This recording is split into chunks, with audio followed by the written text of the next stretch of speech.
Antoine aux sources.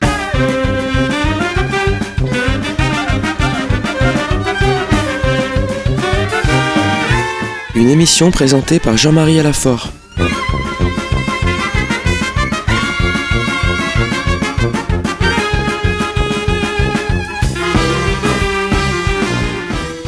Tout a commencé à Jérusalem, la ville des prophètes et de la rédemption, où le Christ est mort pour rassembler dans l'unité les enfants de Dieu dispersés. En elle, tout homme est né, dit le psalmiste. En elle, tout chrétien y trouve ses racines et y découvre la richesse des traditions et des rites des églises qui la composent. L'esprit de la Pentecôte ne cesse de souffler depuis Jérusalem. La ville sainte se révèle être la mère de toutes les églises. Jérusalem, la cité du grand roi, ouvre ses richesses pour ceux qui savent écouter.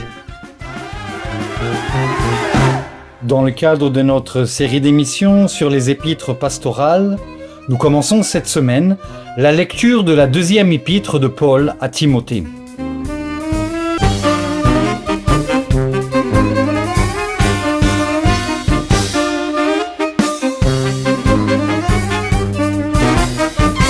Alors nous poursuivons notre série d'émissions sur les lettres pastorales, les épîtres pastorales de Paul.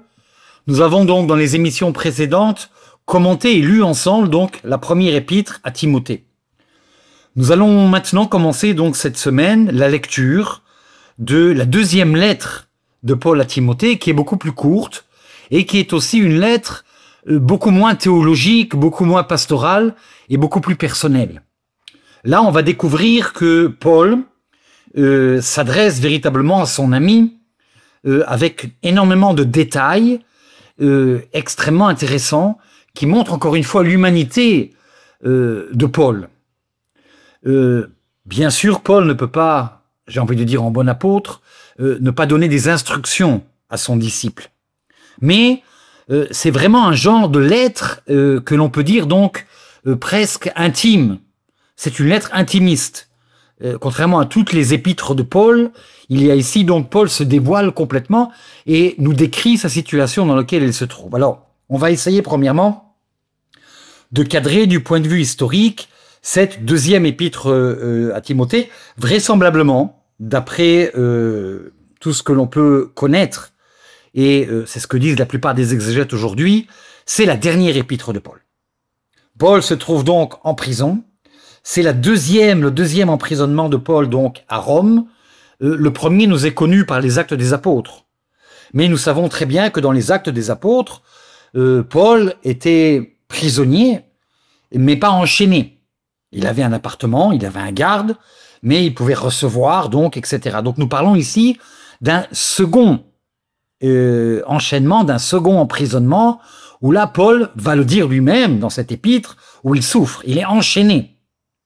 Donc il est véritablement en prison. Il n'est pas donc, on veut dire, de résident surveillé, comme c'était le cas, comme nous l'avons donc décrit dans les Actes des Apôtres. Alors à quel moment donc situer cette épître? Vraisemblablement donc nous sommes durant la persécution de Néron, entre 64 et juin 68, et la plupart donc des exégètes, en tout cas selon donc le témoignage d'Eusèbe de Césarée, dans sa fameuse histoire apostolique, eh bien, il situe donc le martyre de Paul en l'an 67. Néron, nous le savons tous, nous avons énormément de documents historiques, était donc un empereur qui avait un problème psychologique, pour ne pas dire plus que ça, extrêmement important. Il avait nommé son cheval consul général.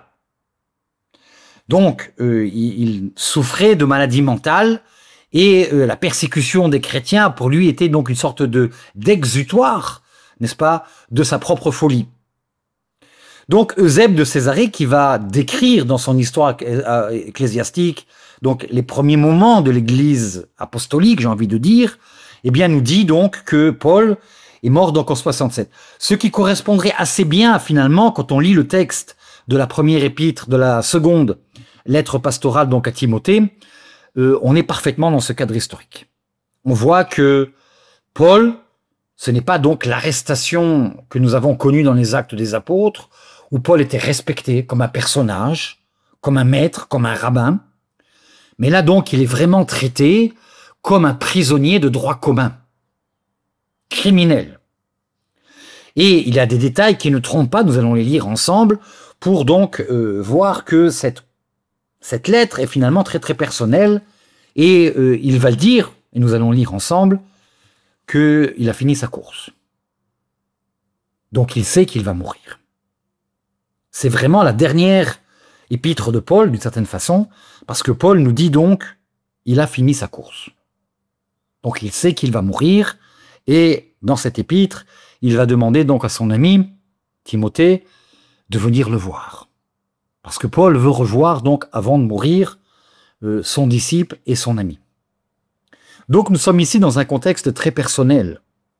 Nous sommes dans un contexte ici donc, j'ai envie de dire dramatique, avant donc le martyre de celui qui va être l'un des personnages fondamentaux, l'un des piliers fondamentaux de notre foi chrétienne. Celui qui va nous donner finalement le raisonnement théologique de la mort et de la résurrection du Christ. Commençons donc ensemble par lire donc cette épître et de décrire finalement ce qu'il y a ici de cette humanité parfaitement extraordinaire de Paul par rapport à son ami. Paul, apôtre du Christ Jésus, par la volonté de Dieu. Donc il se décrit apôtre, il le dit, je suis le dernier des apôtres. Il le dira plusieurs fois. Mais apôtre du Christ Jésus, par la volonté de Dieu, selon la promesse de la vie qui est dans le Christ Jésus. À Timothée, donc, il se donne un titre. Ce n'est pas n'importe qui. Je suis apôtre et je m'adresse à toi comme apôtre, choisi par Dieu. C'est une pure élection. Paul ne se vante pas d'être un apôtre. À Timothée, mon enfant bien-aimé, grâce, miséricorde, paix de la part de Dieu le Père et du Christ Jésus notre Seigneur. Donc là, nous avons cette salutation classique que nous connaissons bien, aussi bien dans la tradition chrétienne que dans la tradition juive, n'est-ce pas? Paix, shalom, grâce, reine, donc, et miséricorde, raramim, donc, de la part de Dieu le Père, Avinu, notre Père, et du Christ Jésus, notre Seigneur. Je suis plein de reconnaissance envers Dieu. Je le sers à la suite de mes ancêtres. Alors là, Paul se situe, et il l'a fait plusieurs fois dans ses épîtres, comme étant donc un successeur d'Abraham, d'Isaac, Jacob, les prophètes, Moïse. C'est-à-dire, il dit, je suis un successeur de mes ancêtres.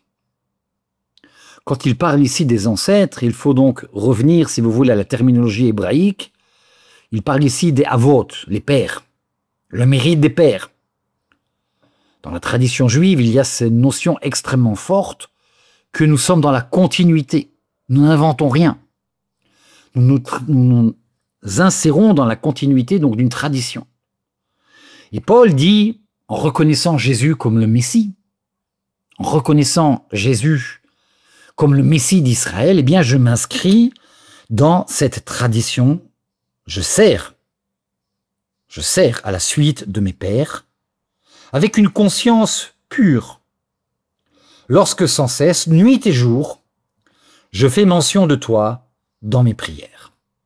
C'est-à-dire, là, on voit très bien que Paul, n'est-ce pas, a une relation tout à fait particulière avec Timothée. Véritablement, il appelle mon enfant, mon bien-aimé. C'est-à-dire, il y a ici un engendrement spirituel extrêmement fort entre Paul et Timothée. Et il va rappeler dans toutes ses épîtres combien donc Timothée lui est cher et pourquoi il lui est cher. Alors nous allons voir dans quelques minutes, nous l'avons déjà vu dans la première épître donc à Timothée. En me rappelant de tes larmes, j'ai un très vif désir de te revoir, afin d'être rempli de joie. Il le redira plus tard, il lui demandera de venir, mais Paul commence donc, ouvre cette lettre personnelle à son ami en lui disant qu'il a un très vif désir de le revoir afin d'être rempli de joie. C'est-à-dire, Timothée est vraiment pour lui donc une cause de joie, une cause de réjouissance. On peut parfaitement imaginer, n'est-ce pas, la grandeur spirituelle, la force d'esprit, l'âme pure de ce personnage qu'est Timothée, qui était jeune, que Paul donc a ordonné comme apôtre très très jeune. Et il avait dit dans l'épître précédente que personne ne méprise ton jeune âge. Donc ici nous avons un très très grand, j'avais dit dire un très grand amour entre les deux hommes. J'évoque le souvenir de la foi sincère qui est en toi, foi qui habita d'abord, alors là il va faire une histoire, vous voyez c'est très personnel, une sorte d'anamnèse de l'histoire donc de Timothée. Alors cette foi donc qui a habité d'abord en Loïs, ta grand-mère, et Eunice, ta mère, et qui, j'en suis conscient, réside, j'en suis convaincu, réside encore avec toi. Alors, nous le savons que la grand-mère donc de Timothée, qui s'appelle donc Loïs, est celle qui lui a appris la Torah. C'est elle qui lui a enseigné les lois du judaïsme. Timothée était donc d'origine juive de la part de ses mères, de sa père, mais son père n'était pas juif. Et donc Timothée a dû être converti, c'est-à-dire Paul l'a fait circoncire pour éviter donc tous les ragots et tous les problèmes donc intercommunautaires. Mais il connaissait la Torah, il connaissait les lois, il connaissait donc la Bible, l'Ancien Testament si vous voulez. Le terme est tout à fait anachronique, parce qu'il n'y a pas de Nouveau Testament à l'époque, par sa grand-mère, qui lui a enseigné. Et sa mère, qui était une femme pieuse, peut-être que nous aurons l'occasion d'en reparler plus tard. Et donc, il mentionne, tout à fait au début de cette lettre, donc ces deux femmes extraordinaires, qui ont joué un rôle extrêmement important dans le développement spirituel donc de Timothée. Et Paul le rappelle. Et Paul va le rappeler dans ses épîtres combien donc le rôle des femmes est extrêmement important dans la communauté. Paul n'est absolument pas misogyne, contrairement à ce que certains le disent. Nous l'avons déjà mentionné plusieurs fois, je l'ai expliqué dans l'émission précédente. Nous avons vu comment est-ce que Paul, à chaque fois qu'il conclut une lettre, eh bien salue donc ces femmes qui ont une responsabilité dans l'Église, qu'il appelle même diaconesses. Donc il n'y a pas de misogynie de la part de Paul. C'est une espèce d'anachronisme absolument terrible de penser ça. Paul a un très grand respect, non seulement un respect, mais on voit qu'il a un amour profond pour ces deux femmes qui l'ont sans doute profondément marqué.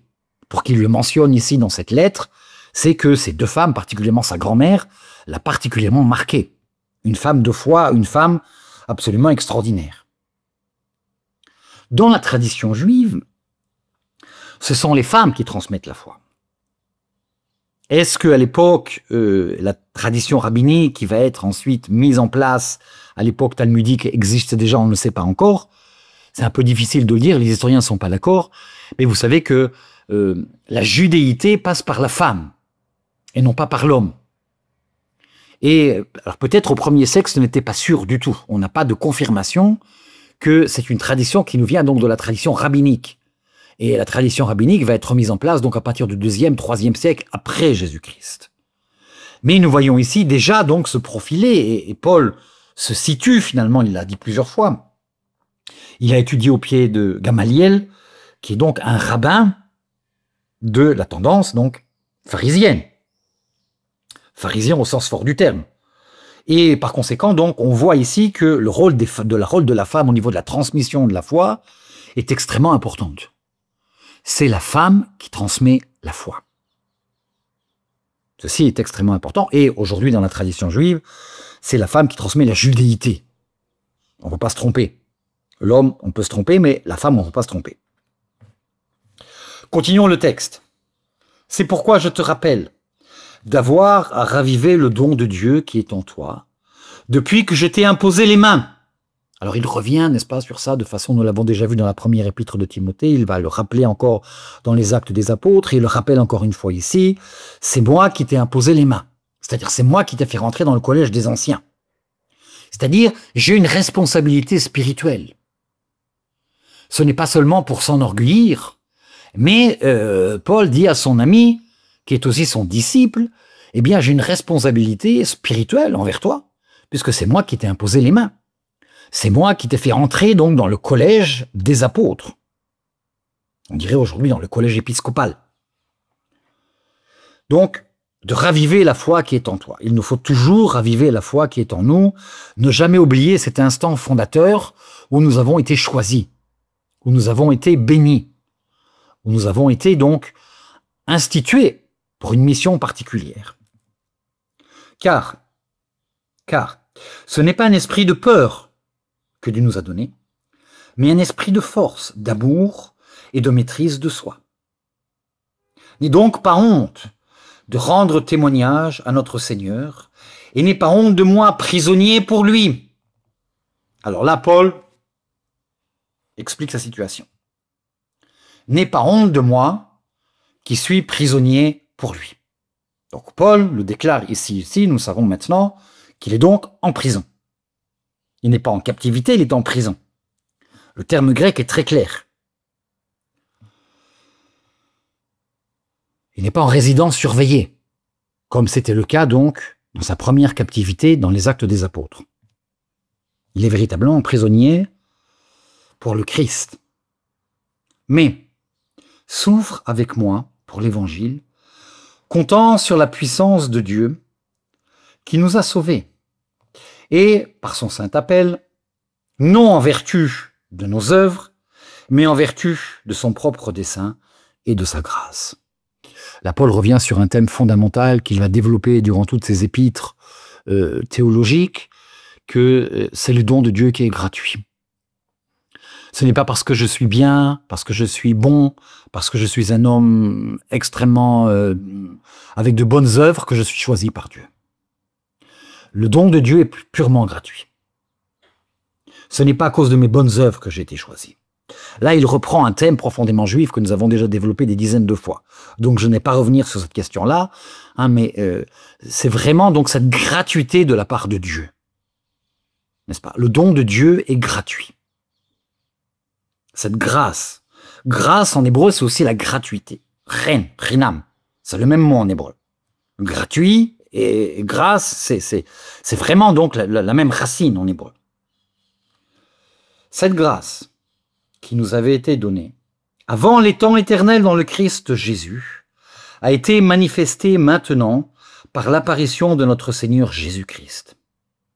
C'est lui qui a détruit la mort et fait briller la vie et l'immortalité par l'évangile pour lequel j'ai été, moi, établi héros, apôtre et docteur. Alors là, Paul rappelle donc finalement sa mission très très simple, mais très fondamentale, n'est-ce pas, que Dieu lui a donnée. Donc que par grâce, encore une fois, Paul ne se vante absolument pas. Paul n'a jamais dit dans aucune de ses épîtres, nous ne l'avons pas vu dans les Actes des Apôtres, qu'il a le moindre mérite. Au contraire, Paul va rappeler qu'il était persécuteur, qu'il était un homme mauvais, qu'il était un mécréant, qu'il s'est réjoui du martyre d'Étienne. Ce n'était pas un homme bien. Pas du tout. Dieu ne choisit pas des hommes parce qu'ils sont bien. C'est une absurdité. Le don de Dieu est absolument gratuit. Continuons le texte, parce que le texte est merveilleux. Qu'est-ce qu'il va dire? Eh bien, moi qui étais un pécheur, moi qui étais un malfaiteur, un criminel, je suis devenu un héros, gibor. Donc, n'est-ce pas, au sens fort du terme, je suis devenu un apôtre et un docteur. Alors, docteur, il faut reprendre donc ce que ça veut dire ici, celui qui a la doctrine, celui qui enseigne, celui qui a le pouvoir donc de la parole, au sens donc de l'épiscope, on dirait aujourd'hui, n'est-ce pas? Et je suis donc devenu docteur. Voilà pourquoi j'endure ces souffrances. Alors il revient pour la deuxième fois, n'est-ce pas, qu'il dit qu'il souffre, donc qu'il est en prison. Mais je n'ai pas honte, car je sais que j'ai mis ma foi, et j'ai la certitude qu'il a le pouvoir de garder le dépôt qui m'est confié jusqu'à ce jour-là. Prends pour norme les saines paroles que tu as entendues de moi, dans la foi et l'amour qui sont dans le Christ Jésus. Garde le bon dépôt de l'Esprit Saint qui habite en nous.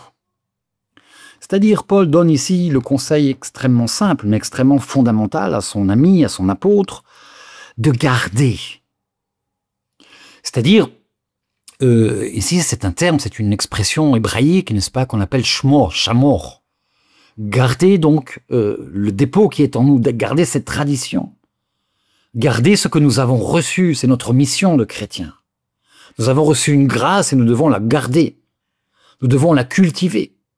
Nous ne devons pas, finalement, gaspiller le don de Dieu. Donc il y a véritablement un acte, j'ai envie de dire presque pratique, n'est-ce pas, de la foi. La foi, et Paul va le rappeler donc dans la suite de cette épître, elle est concrète. Il ne s'agit pas de dire « je crois, j'aime le Christ » et de ne rien faire.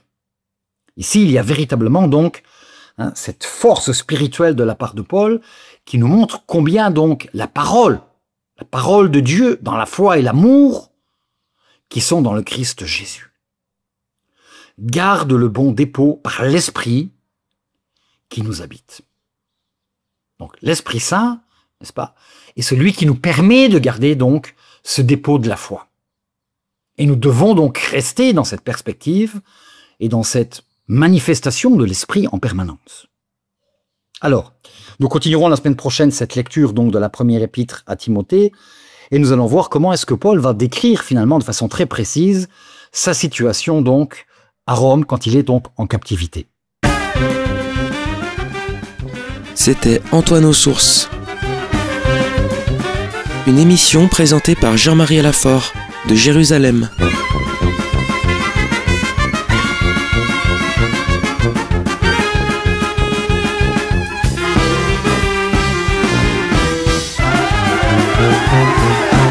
Dans le cadre de notre série d'émissions sur les lettres pastorales, nous avons commencé cette semaine la lecture de la deuxième épître de Paul à Timothée.